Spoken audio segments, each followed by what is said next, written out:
네, 안녕하세요. 평택에서 우드카빙 강의를 하고 있는 블루스맨 송찬혁이라고 합니다. 저희 우드워커 쇼핑몰에서 스테리라는 회사의 제품을 론칭하게 되었습니다.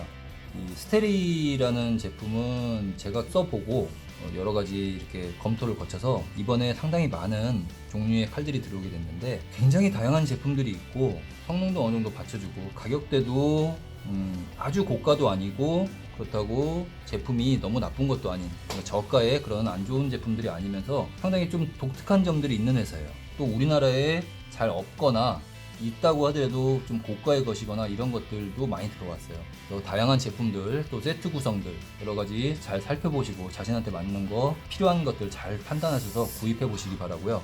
제가 지금 요 위에 올려져 있는 것들은 좀 우리나라에서 많이 안 쓰거나 하는 것들에 대해서 좀 설명드리려고 하고 있어요. 자, 여기 있는 벤트 가우지를 뭐 스푼 가우지라고도 하기도 하고, 뭐 벤트 가우지, 즉 곡한도죠. 근데 우리나라 시중에 파는 곡한도는 이 정도까지 휘어 있는 제품이 없습니다. 이런 제품들은 뭐 할 때 쓰냐? 일반적인 경우보다는 주로 그릇 같은 것, 즉 국사라든지 이런 거 팔 때 굉장히 큰 위력을 발휘합니다. 스테리가 가진 장점이라고 하면은 일단 페일류의 두꺼운 칼날들에 비해서 좀 얇은 편이에요. 그게 단점이 될 수도 있고 장점이 될 수도 있거든요. 장점이라 그러면 굉장히 날카롭습니다. 날카로우면서 섬세한 느낌을 받을 수가 있는데, 상대적으로 강하게 힘을 밀어붙였을 때 약간의 떨림이라는 게 발생을 하는 거는 어쩔 수가 없어요. 대신에 그렇게 두꺼운 칼들이 가진 단점도 있겠죠. 반대겠죠. 그래서 섬세한 맛이 굉장히 좋은 칼이다 라고 설명드리고 싶고요. 기본적으로 회사 제품들이 기본 성능, 그리고 날 연마했을 때 유지력 상당히 좋습니다. 그럼. 근데 이렇게 휘어 있는 칼 같은 경우는 이 형태 자체가 굉장히 중요하거든요. 휘어져 있는 각도라든지 이런 것들이. 그래서 제가 갖고 있는 거는 일반적인 벤트 가우지 정도에 한 이 정도 이렇게 휘어 있으려나? 요거 반 정도밖에 안 휘어 있는 건데, 그 칼 가지고 이제 국사 같은 거 깊은 걸 파게 되면 이제 각도가 안 맞으면 약간의 떨림이 발생을 하는데, 이렇게 휘어 있으면, 많이 휘어 있으면은 위에서 이런 식으로 해갖고 파 들어갔을 때 지렛대 원리를 이용해서 자연스럽게 미끄러져 들어가면서 안에까지 걸리지 않고 팔 수가 있습니다. 상당히 유용한 칼입니다. 그런 국사나 보울이나 이런 걸 파시는 분들. 자, 제가 연마를 특별히 하지 않은 초기 상태인데 보면은 아주 깔끔하게 번쩍번쩍 마감이 잘 되어 있고요. 특별히 크게 손을 보지 않아도 되실 정도로 잘 되어 있습니다. 자, 순정 상태에서 제가 해보면 소리 들리시나요? 서걱서걱 하는 소리가 굉장히 좋죠. 그리고 조금 제가 깊이까지 들어가 볼게요. 전혀 무리 없이 걸리지 않고 그대로 올라오는 걸 볼 수가 있습니다. 그 이유는 날의 형태 때문이죠. 그리고 날이 이런 데들이 마감이 안 좋으면은, 이건 경험해 보신 분들 알겠지만 깎이긴 깎이는데 이런 데서 긁어가지고 나무를 막 긁어내갖고 상처가 나는 경우도 많은데, 그런 게 전혀 없겠죠. 굉장히 유용한 칼이 될 겁니다. 자, 이 칼 같은 경우도 역시 굉장히 많이 휘었죠. 근데 마치 스푼처럼 앞부분만 돼 있는데, 이런 것들은 이렇게 잡고서 역시 비슷하게 써도 되는데, 스푼 같은 거를 이렇게 잡고서 팔다든지 이럴 때 굉장히 좋습니다. 물론 얘도 국사 같은 거 할 때도 좋겠죠. 보울이나.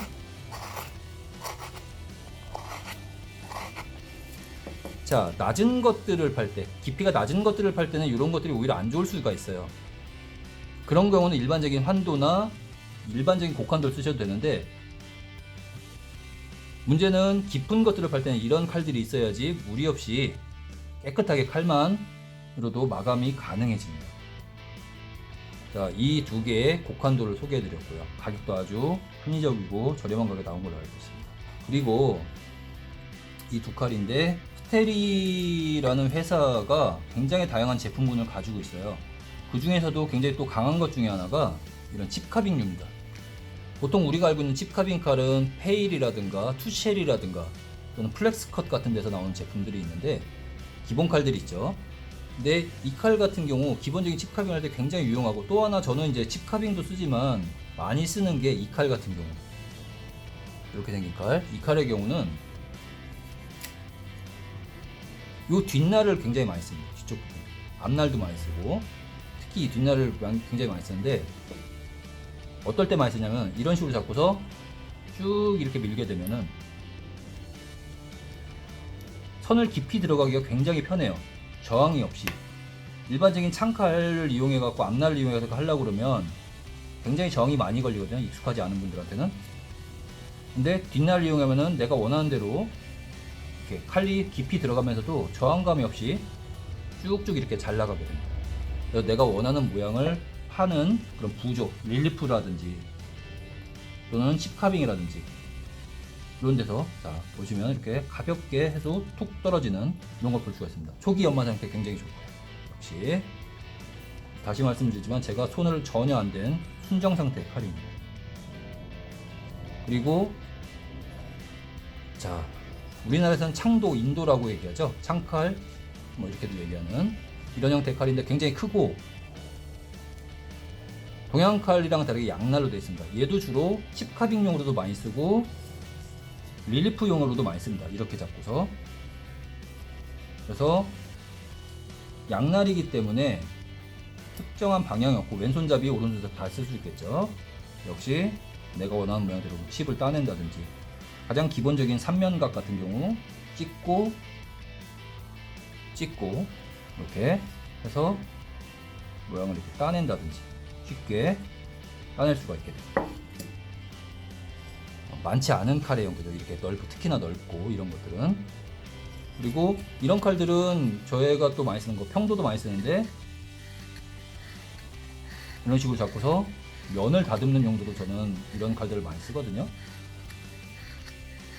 충분히 면을 다듬을 수 있을 만큼 넓고 베벨도 상당히 넓습니다. 이건 뭐가 장점이냐면, 베벨이 넓다는 거는 상대적으로 저각이면서 날카롭고 붙는 면이 많기 때문에, 나무에 직접적으로 닿는 면이 많기 때문에 표면을 정확하게 깔끔하게 다듬을 수 있는 장점이 있어요. 자, 충전 상태의 칼, 팩토리 엣지라고 하죠. 공장에서 나온 상태의 엣지인데도 굉장히 잘 되는 걸 볼 수가 있습니다. 활용하기에 따라서 이런 전통적인 조각으로도 쓸 수 있고, 또 칩카빙에도 충분히 대응을 할 수 있는 그런 창칼의 형태, 칩카빙 전용 칼인데 역시 마찬가지겠죠. 이런 칼들, 그리고 쿡사, 볼, 그리고 스푼 카빙 같은 경우 많이 쓸 수 있는, 걸리지 않고, 경험해 보셨을 거예요. 막 턱턱 걸리고 일어나고 하는 이런 칼들 일단 소개해 드렸고, 이 외에도 아주 많은 라인업이 구성되어 있고, 또 그 각각의 성능들과 그 세팅의 구성들이 다양하면서도 굉장히 합리적인 가격에 나왔기 때문에 여러분이 잘 선택하셔서 쓰시기 좋은 칼이라고 제가 자신있게 소개해 드립니다.